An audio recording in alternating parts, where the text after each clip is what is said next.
Welcome to Speak of the Devils, the premier podcast for Sun Devil football. I'm Brad Denny with 3TV. And I'm Joe Healey with DevilsDigest.com. All right, Joe, we are in the meat of it. Fall camp is down the mountain from Camp Tontozona. It is blazing hot out, and we are just a couple weeks away from real Sun Devil football. Yeah, we all traveled up and down the hill. For those of you watching, if you see your old buddy Joe got a little color there. It was a sunny day, especially there Saturday at the scrimmage at Camp T. I got some redneck for real going on here, but, earning my stripes, literally and figuratively, getting up there at Camp T. It's a great day on Saturday, great crowd out there to support Sun Devil football. There's some action that happened that we'll obviously talk about, but yeah, things are moving full steam ahead. I mean, we are not far away from game 1 week preparation. I mean, folks, that clock is ticking. This season is coming up very, very soon. SPF 70, Joe. Highly recommend. I've been standing out there every day in these practices. That's been a lifesaver because I did that one time a couple years ago at the Camp T scrimmage. I was wearing a polo, forgot it, and I had that little red V for months, through the duration of that season. It just would not go away. That sun up there is sneaky brutal. Yeah, I mean, the weather generally was nice, but that went through. I was just going on thoughts and prayers and good vibes to try to block out the sun. Didn't work. So yeah, we might need to get a sunscreen sponsor or something like that. NIL deal with, I don't know, Banana Boat or whoever makes sunscreen. That would be, a good thing for us to do. All right, so we're going to take a look back at what happened during ASU's second week of fall camp, talk to a couple standout Sun Devils, and then look ahead to what we want to see in week 3. We'll be talking, of course, to Roman Pitre and Jaren Hamilton, two standouts that have really been solidifying their spots on the roster. But before we do that, Joe, some important news, and perhaps no bigger and more important news item than something that's coming down August 29th. There you go, folks. We keep telling you, and please keep listening and mark your calendars. Come join us Saturday, August 29th, 100 Mile Brewing in Tempe. Starts at 3 p.m. We want to say that it ends at 5 p.m., but we're not legally able to use that number anymore. So it's 3 to question mark, I guess you could say. So 3 to question mark will be when this event goes. But I digress from the implicit cheap shot there. So, of course, we're going to have a great guest list. It's going to be headed up by the head man himself, Graham Rossini, joining us once again. Folks who've joined us in previous years when he's been around. Really good information, really transparent. Does a Q&A. Policies have been changed by questions that have been asked at our live shows. So we encourage you to come out. We're also going to have a very familiar face doing some MC work to have some fun, get the people going. The one, the only, the legend himself, the voice of the Sun Devils, my dad, Tim Healey, is going to be joining us. We're going to have some other guests that we're working on as well. We're working on giveaways and other awesome things. You all know that when we're there, we have a great time. So please mark your calendars. Saturday, August 29th, 100 Mile Brewing in Tempe. Come join us for our 4th annual live show. It's the only way to kick off the Sun Devil football season. Yeah, of course, that'll be just a week away from the home opener against Morgan State, kind of a celebration of all things Sun Devil sports. And yeah, Graham's always been a great guest, and it's a good chance to, if you've got a burning question for the head man himself, come down and hang out with us and ask Graham, what you want to know about Sun Devil athletics. Some other perhaps still important, but not live event important. Align Technology and ASU have agreed to a naming rights deal on the upcoming football and volleyball practice facility, the Invisalign Performance Center, as it will be known. This involves, I believe, an 8-figure donation. So it's a nice, important news for ASU as the infrastructure continues to be, on that cutting edge there, and it's, hopefully we won't have to stand out too long in these hot summer practices, because this should be opening in spring of 2028. Yeah, and obviously it's kind of a double whammy in a good way, where you get the facility, which is going to be integral to the preparation and training for these teams, and then you get those nice dollar bills that come in by way of that naming rights partnership. So a no-brainer there. It's great for folks who have some big-time expendable dollars in their business budgets to be able to donate some money to Arizona State. I mean, there's just been a lot of changes, a lot of positive developments in the last several months since that really fearful time in the offseason with the will he or won't he, with Kenny Dillingham possibly taking that Michigan job.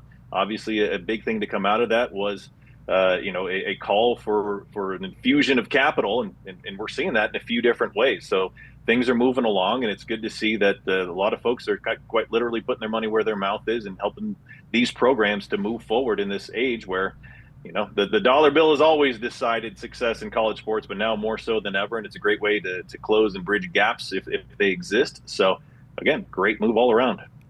All right, so I first heard the kind of whispers around this next news item a little over a year ago that the Sun Devils were maybe planning a tribute for the 40th anniversary of the '86 Pac-10 champs that went on to win the '87 Rose Bowl over Michigan. And just before the Sun Devils kicked off the Camp T scrimmage on Saturday, we got a look at the throwback uniforms, which will be worn later on this season. And I got to say, Joe, I am throwing my hat in with the growing number of people that thinks these should be like the full time. They are immaculate. Man, it is outstanding. And it goes to show, like, nostalgia is king. I mean, think about all the things. I mean, folks are buying CDs nowadays, is what I'm told, and VHS tapes. So there's a big time in life where nostalgia is really, really hitting the mark. But it's just a beautiful, beautiful look. Of course, a uniform set with the maroon jerseys, gold pants, and the Sparky helmet dating back to, again, that 1986 team that won the 1987 Rose Bowl, played on New Year's Day that year. It's just a really clean, really good look. And it's just one of those things that sometimes the older ways of doing things might be a little bit better. But like you're talking about, Brad, that was unveiled right around the time ASU was scrimmaging on Saturday. So a lot of Sun Devil news going on, and that thing just caught fire online. You got a lot of national sports accounts or uniform accounts that are showing an incredible amount of love for that look, calling it like the best in college football. And I don't think either of us is going to disagree with that. And yeah, that's going to be a great thing to see, whatever game it is that they choose to do that at this year. And they're probably going to be pining for more, because that look is incredibly clean. And if it leads to success on the field, because we know that that's the big catalyst and the variable with any sort of new uniforms or a uniform that's being redone from the past, is, if you have a great experience in the game, then that's going to really, really dictate the feelings that folks have. Because whether it's those banana uniforms or the bowling ball helmet, which I kind of liked, some of them can get a bad name depending on the outcome of the game. So we'll see how that goes. But I would imagine, I can only assume that kind of look is going to give this team a lot of juice to go out and get a dub, whomever they're playing at the time. Yeah, it's not official yet, but I have been hearing Oklahoma State might be the unfortunate recipients of the aura that the Devils will be bringing to the field at Mountain America Stadium that particular evening. We missed this news item a little bit last week because we had obviously to dive into fall camp stuff, but the 2026 Hall of Fame class for the Sun Devils, Joe, has been announced, and there's been some all-time Sun Devil legends that are getting their just due. Yeah, and this is something a lot of folks know. This is one particular topic that I always like to sink my teeth into. I've had the chance to have conversations with, especially a lot of football players over the years, and just realize how much this means to people. So I always keep an eye out every year, just having an interest in Sun Devil history and that sort of thing. So you got 5 names that are going to be added to the Sun Devil Hall of Fame. You got Andrew Beinbrink from the baseball team, played in the late '90s, essentially around the time that head coach Willie Bloomquist was at ASU. You've got triathlete Hannah Henry, Victoria Jackson of the track and field program, Beata Kazuba Baker of swimming and diving, and from the football program, place kicker Thomas Weber, who of course won the Lou Groza Award in 2007. When you have a national award like that you earn, and I believe he was either a consensus or unanimous All-American. Remember that 07 season, ASU won 10 games, and Thomas Weber was just absolutely automatic. So he was just the best kicker in the planet that year. Unfortunately, had some injury issues over the remaining seasons he had at Arizona State. Closed out his career in very strong fashion. Remember that game against Arizona in 2010 in Tucson, when place kicking went all the way wrong for Arizona with those blocked extra points that James Brooks had on Zendejas there. Remember, Thomas Weber had a great game kicking the ball, and it was multiple overtimes. He was a strong reason. Aside from a guy like James Brooks, Thomas Weber was the main reason they won that ball game. So a great Sun Devil career, and that 2007 season he had is unforgettable for all the things that he did. So I believe a worthy candidate to enter the Hall of Fame, as is everybody on that list. Now then, period at the end of that sentence. Keith Poole needs to be in ASU's Hall of Fame. I don't know why. If there's a good reason, and if anybody's listening to this or watching this that works at ASU and can tell me there is a reason that's not the case, I would love to know it, because I keep championing this every year. Believe that he's worthy. I'm going to beat the heck out of that drum until it happens, or until somebody tells me there's a reason it doesn't happen. Anyhow, not saying that to take away any of the shine from the folks that are going to be enshrined into ASU's Hall of Fame. All very, very deserving. This is an incredible honor for every single one of them, so I'm not trying to overshadow that. Congratulations to every single person on that list. All right, let's talk about another all-time Devil, Ben Coleman. He, of course, his Sun Devil career wrapped up, unfortunately, after he got injured last season. But, to see him back with in the maroon and gold, not going to have to wait too long, as he's going to be joining the broadcast team and doing a little pre- and post-game show for the folks on the radio network. Yeah, we got a little teaser about this not too terribly long ago, but it's great to see Ben Coleman back around the program. We obviously had him on several times, during his junior and senior seasons at ASU. It's something that he studied. He's just he's got a great knack, for this sort of thing. So based on the report that I saw from the Arizona Republic earlier today, he's going to be involved, as you mentioned, in pre-post halftime shows. So he's not replacing anybody, just being added to that team. So someone that you can hear some expertise about, someone that's obviously played the game very, very recently as last year. So he brings a fresh and younger view to things and an eye for the modern game of football. So I'm sure that he'll be a great addition, joining the likes of, our good buddy Jordan Simone, Derek Hagan, others that have been, in a similar type of role, whether it's a sideline analyst or otherwise with the radio broadcast team. So, he'll, I'm sure, have a great experience working with my old man, learn a ton, maybe bug him a little bit, have great fun there. But I'm sure a very, very welcomed member to the radio team in Ben Coleman. And one last thing before we dive into the Week 2 fall camp developments. Ghost Rouser officially entered his name in the transfer portal. Now, of course, this comes in the wake of the recent ruling that allowed the class of 2022 folks who had not used a redshirt year to come back. I know that there had been some folks considering that, Rouser could have been one addition. Jacob Kangaika was another name bandied about. I think Rouser was a little bit further down the path than some others, but it looks like that might not be happening in Tempe. Of course, as we've talked about, Joe, the ASU safety position right now is pretty loaded, and we'll get to them a little bit later on. But it's kind of notable that he had a great 2 years here, and wherever he goes, if he goes anywhere, I'm sure he'll make a hard-hitting impact. Yeah, my head is still swirling all this information because I saw that he entered the portal, and then it's like, wait, I thought that was a thing that they could come back, but they couldn't enter the portal if they hadn't already. But I guess there might be some new information to contradict that. I just basically going to let, everything sort itself out and see who plays for what teams when the ball kicks off to start the season, I think is the best mentality to take. But yeah, wishing the best for him. And we'll see how that outcome shakes out. It's exciting news, I'm sure, for all these players who can come back, but also I'm sure just very maybe stressful, unnerving news because you got to do a lot in a short bit of time to try to make things happen. So yeah, we'll see how this whole thing lands. But obviously, all things considered, I mean, of course, as we always say, enter the transfer portal isn't necessarily always a guarantee to leave, but it remains in place, the possibility to return. It just doesn't seem that it's going that, direction. But again, it's college sports. It's 2026. Literally anything can happen. Yeah, I believe there was a recent class action California suit that Mo Odom and I believe it was another basketball player also joined in amongst the many players. So windows left and right, but I think ASU did a really good job of shoring up a lot of those position groups, especially as safety.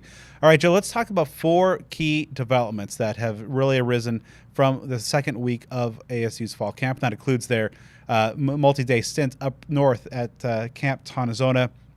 Got to start off with the quarterbacks. Now, as we had kind of talked about a little bit last week, the field was narrowing. It was really becoming kind of a 2-person race between Cutter Boley and Mikey Keene. And right now, I think it's all but wrapped up. Cutter Boley is going to be the man. This is the guy that we kind of expected to win the job.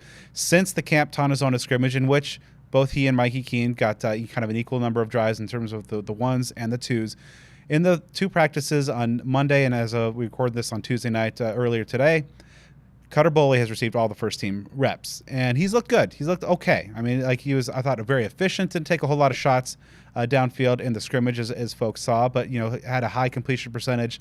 The one turnover on his drive was a real bad snap that was low, kind of, skipping off the turf.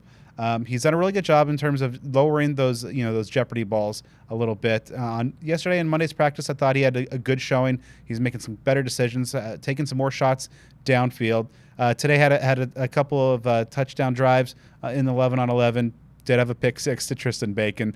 But I think right now it's just a matter of when. Maybe by the time you're listening to this episode, the official announcement has come down. But I think right now, I guess we should technically say the caveat. It's not yet official, but Cutter Boley, I think it's safe to say, is going to be that starter. Mikey Keene gave him a heck of a run. Is a very steady performer.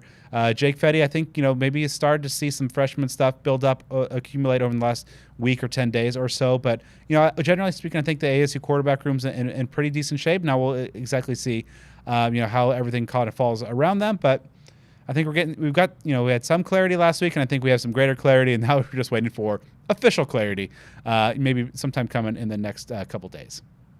Yeah, for folks who saw the Camp T scrimmage, as Brad said, you saw some separation in terms of two guys getting the majority of the reps, if not all the reps, with like the ones and the twos are alternating reps with the ones, of course, being Cutter Boley, Mikey Keene there. It was, though unofficial, the expectation has always been for Cutter Boley to be the starter. And it basically seems like the same thing through spring ball, now through fall camp, is that he didn't do anything to lose the job. And nobody else has done anything, excessively out of the ordinary to leapfrog others and to win the job. So it's almost been kind of like a status quo kind of thing. The expectation generally all along would be that Boley's your number one. Mikey Keene is that Jeff Sims-esque veteran backup in case of emergency. Jake Fetty, someone that maybe you can get a little bit of time to or have as a possibility, but being a true freshman, don't want to rush him out there too far. Cam Dyer just, appears to be just behind the 8 ball with the others, unfortunately.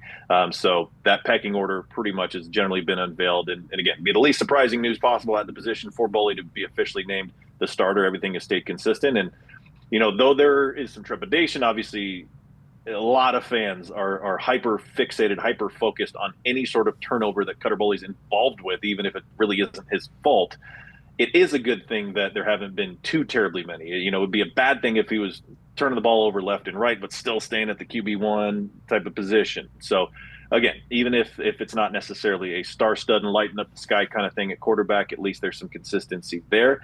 But we'll see what happens when the lights go on and everything is live and how that consistency continues. Yeah, so we'll see. I was just kind of waiting on the official announcement. Kenny said he wanted to get through the entirety of fall camp. That really typically concludes after the first day of classes, which will be on Thursday, the 20th of August, as we record this on Tuesday evening. So we should get some official clarity here pretty soon. But when a guy is taking all the first team reps in consecutive days, pretty good indication that of which way things are leaning. Let's talk about a couple positive developments. The wide receiver depth, we thought it would be good. And with those trio of transfers and some returners, it appears as such. We talked about how Jalen Moss and Jaren Hamilton have really taken some big-time strides to join that top trio of Omarion Miller, Reed Harris, and Raiden Vines-Bright. But let's talk about Uriah Nellums and Corey Butler, because this depth might be even better than we anticipated. Uriah Nellums was a kind of a spring standout. We were thinking, okay, this is good. He's playing against the twos and threes.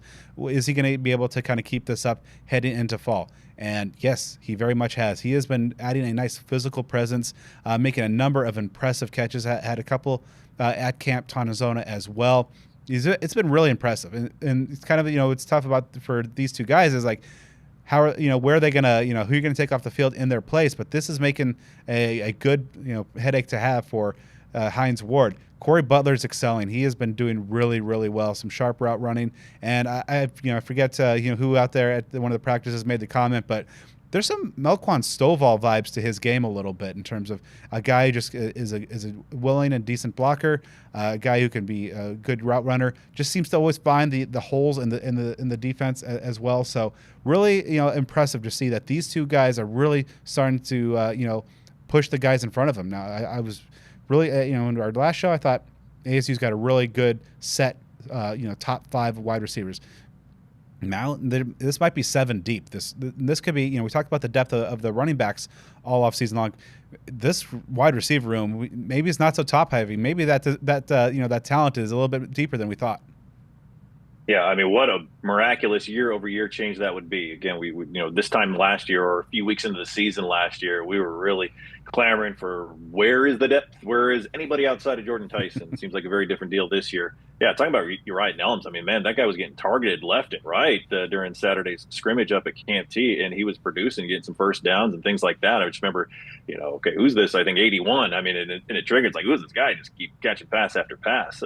So even though there were some, like Reed Harris had an acrobatic catch and some others made some impressive plays, I think he was someone that was just really, really steady there. And as you mentioned, Corey Butler, he has, a really dynamic game, someone that's probably going to be very heavily involved in special teams returns as well. So, yeah, those are two young names that, though we're, constantly talking about those big names from the transfer portal, for obvious reasons and for good reason, these youngsters not going without a fight. I mean, they're not just going to sit back and let the upperclassmen take all the reps and just sit and wait to play another day. They're out there to get their own as well. Yeah, and as Katie Dillingham has said, that Mary Miller and Reed Harris have been held out of recent sessions.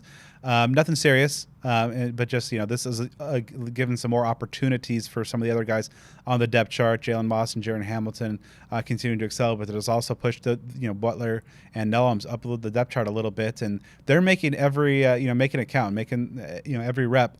A little bit harder on this coaching staff to keep them off the field. Another positive development, I think, is the cornerbacks. The depth is really starting to lock in and focus. We know Ashton Stamps and Rodney Mimbich were going to be the starters. And just kind of some question, who are going to be some of the guys behind that? Caleb Chester and Daquan Dunn continue to put together really excellent performances. Daquan Dunn especially. And this is a guy, of course, hasn't taken a snap in a college game yet, but boy, howdy, has he looked really good. Another stellar day earlier this morning. For those folks at the scrimmage, you saw him pick off Mikey Keene in the end zone. This is a guy that was one of the more unheralded guys in this 2026 class, coming out of Texas as kind of I believe a mid 3-star in the recruiting rankings. But man, he has looked so good. And so you have your presumed top 4, or maybe not, because Nigel Pringle is finally coming on a little bit. That Arkansas transfer that I think was a little quiet in spring, he is making up for some lost time. He had some big-time plays at the Camp T scrimmage, laying down some big hits. That's what's really kind of also another standout thing about this cornerback group. These guys aren't afraid to come up and play against the run, make some big-time hits. So all of a sudden, I thought that the ASU's starting cornerback duo would be really good. But now I'm starting to think that, okay, maybe this depth is a little bit better, a little bit more resilient than I initially anticipated. Yeah, I mean, these youngsters are coming to play, and our guy Hode Rubino, I believe, we'll be talking with the next week to break things down for the season. Heaps of major praise on Daquan Dunn. I think called him like the most impressive true freshman cornerback that he's ever seen, at least at this point in the game and in preseason stuff. And ASU's had some good ones in that span. So again, to build depth where it might be a little bit of a surprise, or if there are guys that are working ahead of schedule, like a true freshman, or maybe even like a redshirt freshman transfer who hasn't seen the field a lot. These are all just very, very good things, because certainly you're happy when you have a starting tandem that you can have a lot of confidence in. But as we've seen with this team and across the college football world, though it's great to have some really good starters, those guys can go down. They're always one play away, as is everybody. So you got to have that depth. And for ASU to theoretically have some consistency if they have to go into that depth, or just to be able to rotate guys around, or just have other ones get some action, get others a breather, that's a big deal. All right, Joe, the fourth major development, I think, that coming off of week 2 of spring practice is I'm worried about the offensive trenches, the offensive line and the tight end group. Talking about this offensive line, we saw that since the opening of fall camp that there has been some consistency. Champ Westbrook's at left tackle, Makai Stewart at left guard, Tana Olatupo'ola at center, Wade Helton, and then later Rob Lapuaho have been at right guard, Jalen Clem at right tackle. Starting on Monday, coming off the Camp T scrimmage, Champ Westbrooks was bumped down to the second team left tackle spot. Now, he had a bit of a rough day, gave up a couple sacks there. Now, Luke Baklenko, who had been running exclusively as the second team right tackle, now he has been bumped up to the first team at the left tackle spot as well. Deshaun Bryant Jr., the youngster, is now moved up a little bit to that second team right tackle spot. And overall, we've talked about maybe some of the struggles and the inconsistencies in the run game. And then the pass rush has also been getting after, making life a little bit difficult for ASU's quarterbacks. And earlier today, Kenny Dillingham really went off on the offense, saying it was the worst day that he has seen from them so far. And I think, my concern level of this offensive line, and some of the guys are getting a little dinged, as the physicality of fall camp ramps up. I'm a little worried. I'm not necessarily maybe concerned or something as of yet, but this is still early. This is definitely something to look into, and as we track the next few practices into week 3 and beyond. But I think it is a concern level. Kind of tied into that, the tight ends. They had an awful day on Tuesday morning. A lot of penalties, missed blocks, dropped passes. It wasn't a good look. That led Kenny Dillingham to proclaim, it's like kind of the first thing he said to us in the post-practice scrum, that he's moving defensive end Clayton Smith to tight end to create some competition. Now, I don't think that this is necessarily a permanent thing, that this maybe just lasts maybe a session or a couple practices, something like that. But this could be one of those kind of like kick-in-the-ass moments where this room, which is, of course, playing without starter Kamari Anderson, maybe is just not – it's been one of the more disappointing position groups, honestly, in fall camp so far. That isn't to say anything about their talent level or their potential, but it hasn't been getting the job done so far to the level of the coaching staff, to Jason Mons or Kenny Dillingham's expectations. So I'm a little worried about those guys in that trench box area. It's definitely going to have be under some close scrutiny here in the coming days and weeks. Yeah, going back to that Camp T scrimmage, as anybody who saw it knows, I mean, the defense won the day, to say the very, very least. No touchdowns were scored. ASU kicked a lot of field goals, made quite a bit of them. That was a bit of an encouraging thing, I guess, as far as point scoring goes. But the offense wasn't able to really move the ball with much consistency, wasn't really able to run the ball with a great deal of consistency. So these are areas of concern. There are a lot of new faces across the board at tight end, as well as on offensive line. And when you combine these two position groups and you look at them, I think what adds to the frustration is two of the top, if not the two top, recruits that ASU has signed from the high school and junior college ranks of the last two classes are in this group. We're talking about junior college transfer Jermaine Mitchell, tight end AJ Ia from the previous year. Mitchell is someone that seems like he's quite a bit of ways away based on the reports that I've seen. Doesn't seem like it's someone that's really factored into the plans, at least not anytime terribly sooner to start the season. AJ Ia is someone who has had a wealth of opportunity, especially with Kamari Anderson being on the sidelines, and it just seems like by and large is not really making the most out of those opportunities is what it seems. So I think that just adds some frustration when you have these names that over the last two recruiting classes, fans are expecting to really fortify these position groups. And it's just tough to get them off the starting blocks. We'll see what happens when the season begins. But again, those are a couple guys that a lot of folks, I think, were hoping to really be players in the game here. And just as of right now, just don't really know what to expect out of either of them. Now, obviously, these two position groups, go far beyond just two players. But I think that's just another wrinkle of it when you have those top tier rated guys in these groups. And again, you're really not sure what you're going to be getting out of them. Yeah, Mitchell, I agree, is definitely, I think, a ways away in terms of just being ready to be a consistent factor. He had been running second-team left tackle for a while, and he's been kind of trying to get acclimated up to the speed of making that jump up from junior college ball. But AJ has had, to his credit, has had some moments in fall camp. Cutter Bully especially has found him a number of times, and he's had better days than he had this morning. So again, the team is set to practice on Wednesday morning. We'll see how the message was received. If these guys are getting coming off a bad day, if they're going to not let that define them and come back strong. So we will see, because as I said, the talent is there. For the tight ends and the offensive line to come together a little bit and really turn things around. There's still a few weeks to go before the September 5th opener against Morgan State, but unfortunately it's been a rough stretch, and we'll see. There's camp's a long, arduous physical process, and we will see exactly how things go in the weeks ahead. So Joe, before we talk about some of the risers, let's talk about one of these true camp standouts. Defensive end Roman Pitre, who came over to ASU a few years ago, formerly a safety at Purdue, but has put in some time, put in the hard work, and slowly worked his way up to become one of these starters with the Sun Devil defense. All right, so third trip to Camp Tontozona. How does this one compare now that you maybe have a little experience about to know what to expect in the Pines? I mean, it's a lot more fun, really, because when I first got out here, I had never really experienced anything like this, and throughout the years, I've kind of, become accustomed to this, and I really love this tradition because, like, nobody really does it like this. So, yeah. What are some of your favorite memories over the times up here? Oh, there's a lot of memories, but I'd probably say my first year here, usually with the older guys' dorms and the younger guys' dorm, there's a little, like, kind of battle during the time of the camp. And so I remember we first got here, young guys, we didn't have many fans, so we tried to take the young guys' fans, and so we made a distraction to make the young guys leave the cabin to take their fans, and then by the time they came back, it was night and it was lights out, so they couldn't get their fans. So yeah. And then I heard like there's a tarantula capture last night. There was I think it was Rodney that got it. Yeah. Just how important is it, now that you're one of the veterans, just for this environment, and how conducive is it to that team bonding aspect?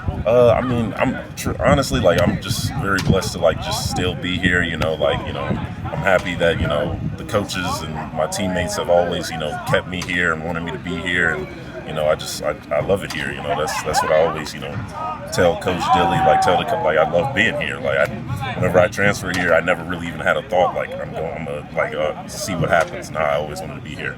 Yeah, kind of on that note, obviously this environment in college sports is, a lot of guys just bouncing around, but you stayed here, put in the work, and now running with that starting D-line. How rewarding is that, just to know that you put in your time and now are being rewarded for that? Yeah, I really, I feel like that's just really how college football is supposed to be. With the transfer portal and all that, I feel like it's kind of skewered, but like really, I feel like it should always be like, if you stay there, put in the work and work your way up, I feel like you should be able to accomplish, whatever you set out to accomplish. Where do you feel like you made the greatest strides now? We first step foot in Tempe to now you being a starting edge. It was a big transition because when I first got into college, I was a safety, and then I was at Purdue for a safety, and then defensive staff left. I became a middle linebacker. Then I eventually became an edge, and then when I first got here, that was my first time putting my hand on the ground. So really, this is like my third year of actually playing D-line, and so just really the biggest stride would probably be everything D-line, because I never played it until I got here, and so I'm just blessed that I've been able to work my way up and get better every day. How impactful has Coach Reynolds been? Obviously, a pretty impressive resume at developing top level pass rushers. Yep, he's really the best. Like in my opinion, like he coaches us like we're really people. He doesn't only way he would yell at you is if you were messing up the same thing multiple times, but other than that, if you mess up, he'll talk to you, try and get it fixed, corrected, and then so next time you won't make that mistake. And so he's just really he's really good at developing and taking time with his players. And I really took that to heart, because when I came here, I didn't play D-line at all. Like, I really had to start bare bones, and he's worked me up to where I am now. And so I'm truly thankful for him. Looking at those defensive ends, and just you and Clayton are among the veterans back, with a lot of new faces in that room as well. Yeah. How have you seen kind of the younger guys and the newcomers kind of acclimate to the standard? I feel like everybody's really gelled together. Like, personally, like, I've been here with Prince, Watt, all my guys, but right now I really like the edge group we have right now. I like what everybody brings to the table. Everybody brings a little bit of a different aspect, and I really like that. These next couple of weeks, what are the things that you want to do and accomplish, and you want to see the defensive line kind of get accomplished to get ready for Morgan State? Right now I feel like we're really gelling, especially because Camp T. I feel like that's really the main part where the team truly gels. But moving forward, just to continue that, we rush, because we're 4 equals 1 rushman. We all rush together to get one sack together. So that's really just how we go about things. So yeah. All right, great stuff from Roman there. Let's talk about some of the Week 2 risers amongst the players that really increased their stock the most. And this isn't a comprehensive list in terms of just who's having a good camp, but these are just some guys that over the last several practices during the Week 2 span that have really done well. And let's start off with the guy we just talked to, Roman Pitre. This could be a guy that you thought maybe was keeping a seat warm with some of the additions that ASU made at edge, of course, losing so much from last year. Jalen Thompson, Amari Winston, Clayton Smith getting the surprise 6th year of eligibility, but Roman Pitre has really continued to be rock solid. He is a consistent force against the run, making a lot of of those Sun Devil quarterbacks antsy back in the pocket, getting a couple sacks, but also getting some quarterback hurries as well. And all of a sudden, a position where I know personally I had a lot of questions in terms of such a drastic overhaul at that edge spot. I think with Pitre as one of the veteran anchors there, entering his third season in this Sun Devil scheme, he has been a real true standout. And I don't, I've long since done away with he's just going to keep that seat warm until maybe an Amarian Winston takes it from him. But he has been running with that first team defense every day of fall camp alongside or with his edge duo buddy Jalen Thompson. Yeah, that would be an outstanding thing to see him continue to hold on to that position. Someone that's got obviously just a great attitude about what he's doing here. You like to see these stories of guys that work their way up the ladder, can really cash in, so to speak, on the effort and the work they put in. When someone's sticking around campus for a while, even though he didn't begin his career at Arizona State, he's very proud to be here. So you want to see that pay off, and that's a position group where more depth and capable depth, whether that's a starting position that's still obviously part of the depth chart, it's just on top of the depth chart. Any contributors at that position, that's a big deal. As we've seen on a few different occasions across a few different coaching staffs, how different it can be when a team can properly rotate defensive linemen.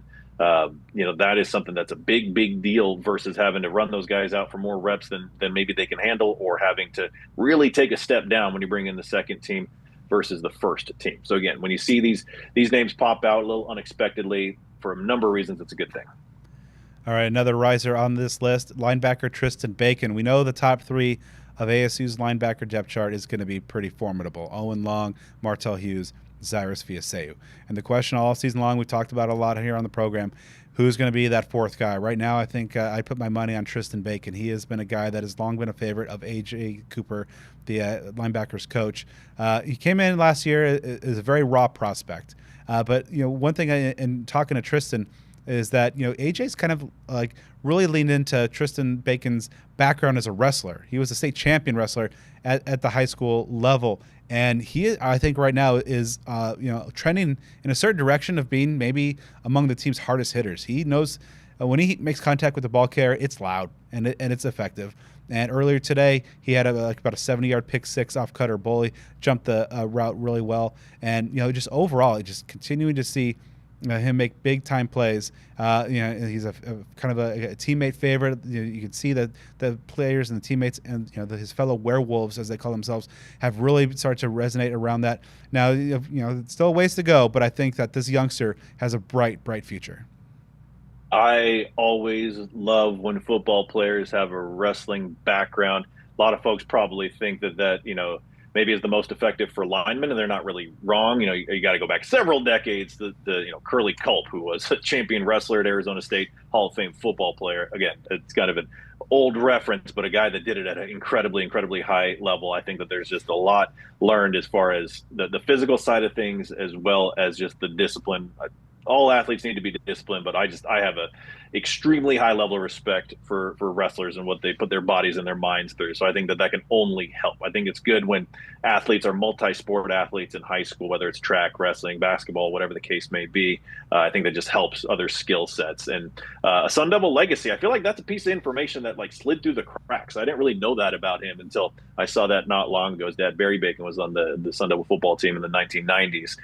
Big dude, as you mentioned, brings that wrestler physicality. A local guy, like we're talking about guys like Bacon, guys like Uriah Nellums, ones who are local recruits who at the time were not, these big time blue chip 4 or 5 star guys. But here we are a couple, years into the program talking about them possibly, being depth contributors, maybe then take the next step to look into the starting lineup, in the following years. So these are stories where we love to see these guys continue to progress, continue to see the trend line going up in a positive direction, especially when they're local guys and Sun Devil legacies. These are the things you want to see. Yeah, it's kind of interesting. Those two guys you mentioned, also coming from not powerhouse programs, not the Chandlers or Bashes of the world, but I believe it's Santan Academy, and I think Tristan Bacon went to Kellis or something along those lines. And so it's good to see. Yeah, and Bacon's play has been really terrific as well. Let's talk about some of the defensive backs. We already talked about Dunn and Chester. No need to rehash that. They've been really excellent there. Kyan McDonald is becoming a dude out there. He's a guy that I can see slipping into that safety rotation as well. He has been really playing some excellent football. He's primarily played the nickel position during his years at Arizona State. So he's mixed in a little bit with the corners, and I think that's also helped him in his coverage. He has been all over the place. One of those guys that is not afraid to come up, lay a hit on somebody, but also when he's been tasked with coverage, has been excelling really, really well. And all of a sudden, that safety position group, it's a good problem for Brian Ward and David Gibbs to have, in terms of you have Lyric Rawls locked in as one starter, but then you have Montana Warren, who's doing some really good stuff at nickel. Josiah McGrew is an absolute stud ball hawk so far. He's a guy that maybe you have to consider. Maybe you insert him in the starting lineup and have Boogie Wilson as being another chess piece. Kyan McDonald's making decisions pretty tough as well. So these are guys that I think are all having some pretty good camps to have, or so far, and some good problems to have if you're a coaching staff with this kind of back end depth. Which I think, going back to our kind of earlier news point, if you're missing out on a Ghost Rouser, that's okay. Yeah, it's really good that we're giving credit to these guys as backups. That they're the ones that are reaching this list, because it's a very good thing when the players that you expect to perform well, those veteran players, maybe transfers who started elsewhere or started at Arizona State, when they do well, that's good, but they're kind of living up to expectations, maybe exceeding them a little bit with ones like Dunn, Chester McDonald. These are players, I'm not saying that the expectations weren't there, we just in some cases didn't really know what they're capable of. And a guy like McDonald's been around for a couple of years, seen the field, but not like overwhelmingly, to an overwhelming, extensively high level. So for them to be getting this credit shows that this team has some depth in the secondary. We've been talking a lot about that here today. It's just good to see that be improved. All right, so the other names on my Week 2 risers list, we've already kind of talked about a little bit. Uriah Nellums and Corey Butler, really just rounding out that wide receiver rooms. But before we talk to one of those standouts at wide receiver in Jaren Hamilton, Joe, let's talk about some of the questions that we want to see answered here in this upcoming critical third week of fall camp. Okay, so we talked about this last week, and we're going to shift gears and talk about it again this week. We're going to have some similar ones, some new ones. We got to keep the obligatory question there until it's answered, is how far is Kenny Dillingham from publicly naming a QB1? He talked about, it could be this week. It at this point is when, not if, as far as who will get that nod, unless there's just some wild thing that Kenny Dillingham has been hiding from everybody, and he intends to swerve entire Sun Devil Nation. Cutter Boley going to be the guy. Just a matter of when that's announced. But, again, until that happens, it's just going to be a question on the minds of Sun Devil fans. Once that's made official, then they're moving full steam ahead. But, of course, even if and when Boley is named QB1, still a lot of guys going to be nipping at his heels, some with some experience, everybody with talent. So it's certainly going to be a tough road for him to fend them off. Again, even if he secures the spot that he's pretty much had since he arrived at ASU. Yeah, our next episode will be our season preview and prediction roundtable episode with some special guests. I imagine we'll have some clarity by then. But yeah, I think this has been a good race. That we've seen four guys give their all, battle it out, and now it's just a matter of time before we hear that. The team's set to practice on Wednesday and Friday mornings in a Saturday night session. Could be any one of those, or perhaps early next week. Again, Kenny said he wanted the entirety of fall camp to be in the books before making that call, so we will see.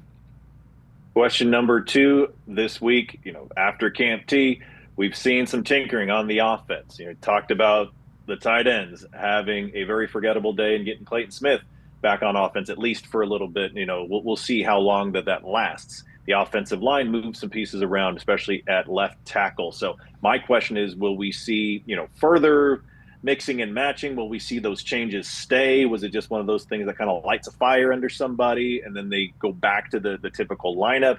Basically going to evaluate, because there was a lot of continuity we noticed over those, first little bit of camp, that first week, where it's like, all right, you're seeing a lot of the same names running with the first team. You're kind of developing that depth chart. It's starting to come together. So now it's a little bit late in the game to be making some changes. So we'll see how that whole thing, unwinds. I talk about it a lot. I always love to see the offensive line have a, continuous starting five for as much as fall camp as possible, especially as you're starting to creep closer to that game. The closer you get to the first game, you want to have things figured out, as opposed to, being able to mess around with things at the early stages of fall camp. So I'm going to keep a close eye on what those lineups look like over the next few days of practice, just to see, is this staff going to continue to experiment a little bit? Are they trying to light fires under folks? Are they just making outright changes? Have they seen enough at some spots? That's going to be interesting to see unfold. Yeah, I totally agree. I'm a big proponent. You need that chemistry, the 5-as-1 mentality. The phrase they use, the one snap brotherhood. In terms of just having that connection, that chemistry, that rapport, knowing what the guy next to you is doing in those violent trenches, and making a change like that, because it has been something that has been consistent throughout those first 2 weeks, up to and including the Camp T scrimmage. Like, been pretty consistent with those lineups and those depth charts, and now all of a sudden you throw in a pretty significant change, throwing a new guy on the quarterback's blind side, as well as some of the other questions some of the other guys might be facing here in the coming days ahead. So it'll be really interesting to see exactly how these guys rebound, and especially how they respond after a pretty poor showing on Tuesday morning's practice. My final question, we're sticking with the offense because, up at Camp T, especially in that scrimmage, the defense owned the day, and the special teams had, I think, a good day. All things generally speaking, I think you're generally happy with that. So we can focus on the offense here. And just, again, a general question here. Can the offense rebound from that really rough day at Camp T? And obviously there have been some issues that have spilled over into this week as well. It's tough for the offensive line. It's tough for the ground game. They're mixing up quarterbacks. Obviously that was intentional. So let's see if this offense has some fire on it, if that can, really fight back, because I think if it's always tough to tell. And the buddies of mine I was up at Camp T with, and we were checking out things, it's like it melts your brain a little bit, not because there was some, bright shining Camp T pace and sun there, but, when you have a scrimmage situation, if there's an interception, are you happy because there's a great play by the defense, or are you losing your mind because the quarterback turned the ball over? So as things progress, if the offense continues to sputter, we'll have to see, is that because the offense has issues of its own that are legitimate and viable, or is this defense just getting stronger and stronger? So overall, just interested to see how the offense as a whole, including those areas up front that have been struggling, do they get a chip on their shoulder? Do they understand that they had a rough day there, and that rough day turned into a few rough days? So real eager to see if this offense can bounce back and show some, little bit more life. Again, as we get closer to game week preparation, I think that the topic of the offense has very quickly become a bit of a concern for Sun Devil fans. I'm not saying it's time to hit the panic button by any stretch, but I think that Camp T performance was a little eye-opening. I think folks definitely expected more out of the offense on that day.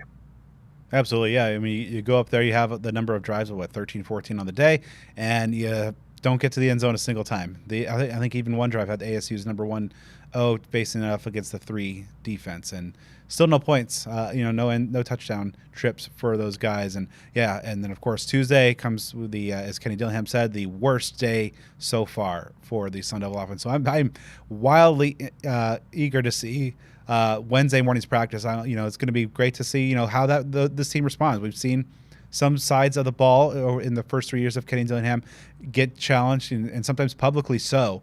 One day because of their practice performance, and then they come back and rally well. Will the offense be able to do that?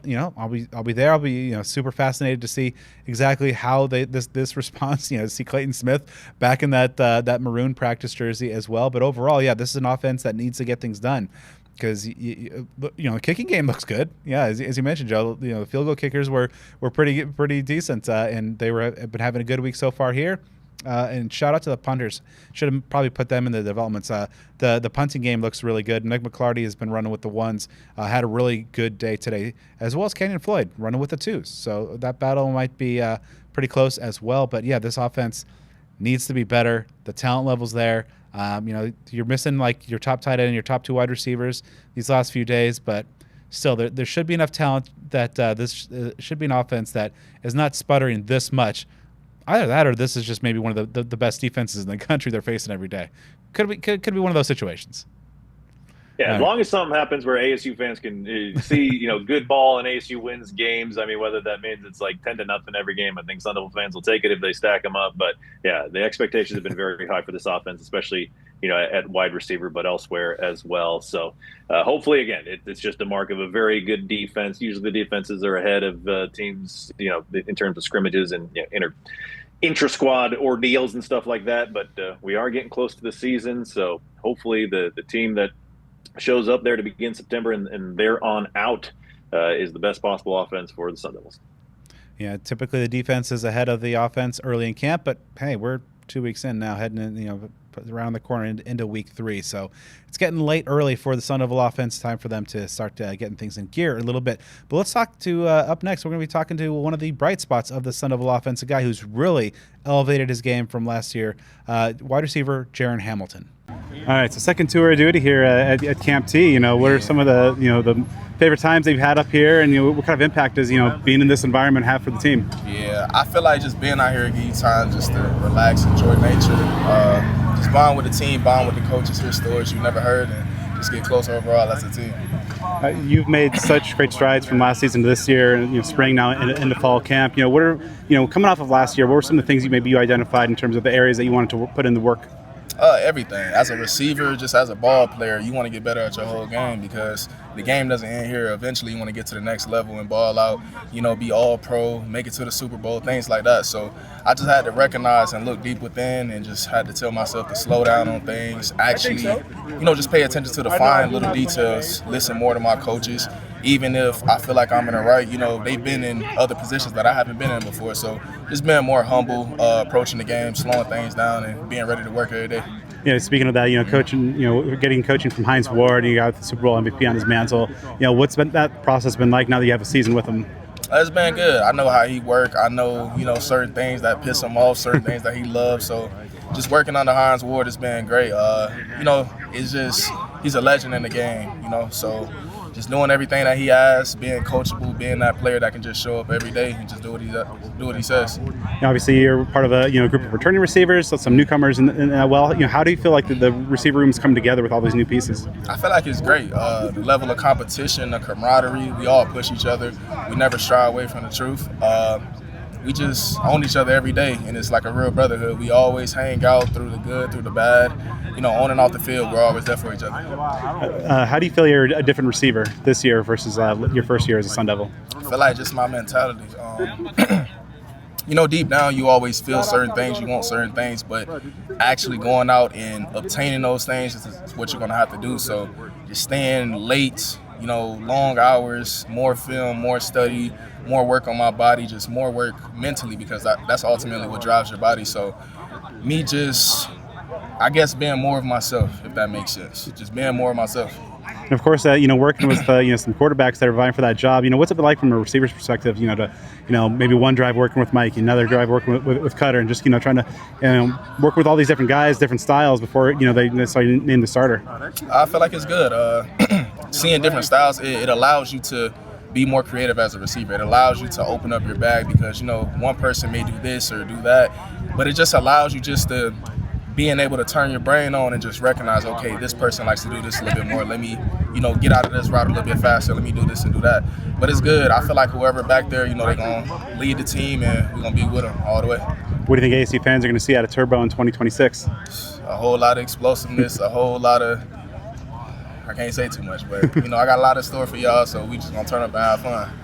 And that's going to do it for this episode of Speak of the Devils. I'd like to thank our guests, Roman Pitre and Jaren Hamilton. Of course, we are just a few weeks away from the kickoff of the 2026 season. ASU taking on Morgan State. A lot is going on, a lot of developments that will be coming down the pike. So make sure you're locked in on social media. You can follow the show on Twitter at SOTD Podcast, on Instagram at Speak of the Devils. Make sure you subscribe on YouTube and follow us on Facebook, and give me a follow on all things social media at BDenny29.